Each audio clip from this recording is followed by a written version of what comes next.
નમસ્કાર. કોંગ્રેસે કર્યો મોટો ભયંકર ખુલાસો. કોંગ્રેસના કાર્યકરોએ મેયર ગેટ પર હલ્લાબોલ કર્યું હતું. સાથોસાથ મેયર સ્ટેન્ડિંગ કમિટીના ચેરમેન રાજીનામું આપે તેવી માંગ પણ કરી હતી. ભાગૃહ તરફ આગળ વધતા કોંગ્રેસના કાર્યકરોને પોલીસે રોકી રાખ્યા. તે સમગ્ર સમયે કોંગ્રેસના કાર્યકરોએ પોલીસ સાથે પણ ધક્કામુક્કી કરી હતી.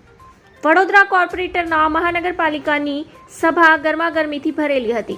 શહેરમાં સર્જાયેલી પૂરની સ્થિતિ બાદ પ્રજાને ભારે હાલાકી વેઠવી પડી છે, જેને લઈને આજે કોંગ્રેસ પક્ષ દ્વારા જનજાગૃતિ અભિયાન અંતર્ગત સહી ઝુંબેશ અને કોર્પોરેશનના ઉગ્ર વિરોધ કર્યો હતો. લોકો પાસે પહેરવા કપડાં નથી રહ્યા, ત્યારે તમે સત્તાધીશો જવાબદારી લેવા તૈયાર નથી. તમારા વાંકે કોર્પોરેટરોને સાંભળવું પડ્યું છે, તેમ તંત્રને ચોખ્ખા શબ્દોમાં સાંભળવાવ્યું હતું. જ્યાં ભાજપના જ કેટલાક કોર્પોરેટરોનો કોંગ્રેસના વિરોધનો સામનો કરવો પડ્યો હતો.